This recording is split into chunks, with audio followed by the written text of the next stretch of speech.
wind howled through the crags of the northern moors, a wild, bitter sound that rattled the shutters of a crooked little cottage.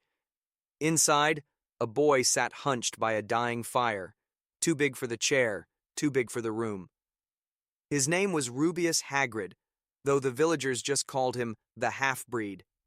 His mother, Fridwulfa, a giantess with fists like boulders, loomed in the shadows, her snores shaking the walls. His father, a wiry man with eyes too sharp for his weathered face, knelt beside him, clutching a book older than the stones outside. "Listen close, Rubeus," his father rasped, voice low as if the wind might snatch his words. "This ain't no fairy tale. It's your blood. Our blood." He opened the tome, its leather cracked and stained, revealing a scrawl of ink that twisted like snakes. "Salazar Slytherin, the greatest of the four. Your granddad's granddad's granddad down the line. Pure power, boy, not that muck they teach at Hogwarts." Hagrid's dark eyes, already too deep for a child, glinted in the firelight. He was 9, maybe 10, all gangly limbs and a mop of hair like tangled thorns. The villagers mocked him, called him clumsy, a freak born of giant and man. But they never saw the shadow in those eyes, or the way the wind bent when he whispered to the dark. Power. Hagrid's voice rumbled, too big for his age, like stones grinding underfoot. What kind of power? His father traced a finger over the page, past runes Hagrid couldn't yet read, to a drawing of a serpent coiled around a wand. The kind that don't need no stick to wave about, the kind that breaks bones and bends wills. "It's in ye, lad, your mother's strength, my cunning, and Slytherin's old magic.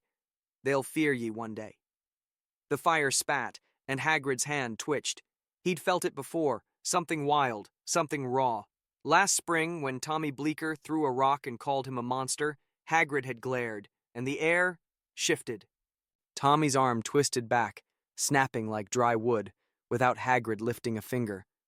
The boy screamed, the village whispered, "Accident," and Hagrid's father dragged him home, pale as death. "You gotta hide it," his father said now, slamming the book shut. "Till you're ready.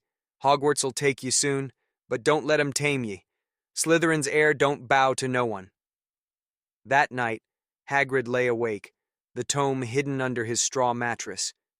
His mother's snores faded, and he crept outside, barefoot on the cold earth. The moors stretched black and endless, and he raised a hand, testing.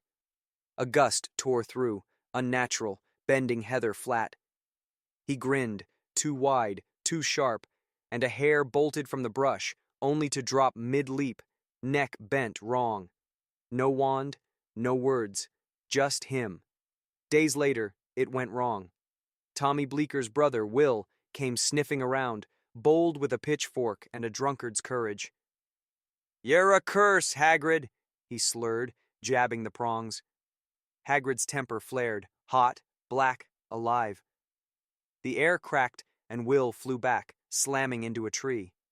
His chest caved inward, blood bubbling on his lips. Dead before he hit the ground. Hagrid froze, breath ragged, as his father stumbled out, cursing under his breath. "Fool boy! You can't let him see!" He dragged Will's body to the bog, sinking it deep, and turned to Hagrid with a grim nod. "Our secret, Rubeus. They'll call it a bear or the wind, but ye know what ye are now." A year later, an owl tapped the cottage window, a Hogwarts letter clutched in its beak. Hagrid's father smirked, pressing the tome into his son's massive hands. "Go, lad. Hide your fangs till the time's right." Hagrid stepped onto the Hogwarts Express, towering over the other first years, his grin a mask of innocence. The train rattled toward the castle, and he sat alone, fingers brushing the book in his pocket. When the sorting hat settled on his head, it flinched, its voice a hiss in his mind. Slytherin, but deeper still. Hagrid chuckled, low and dark, as the hat shouted its choice to the hall. The game had begun.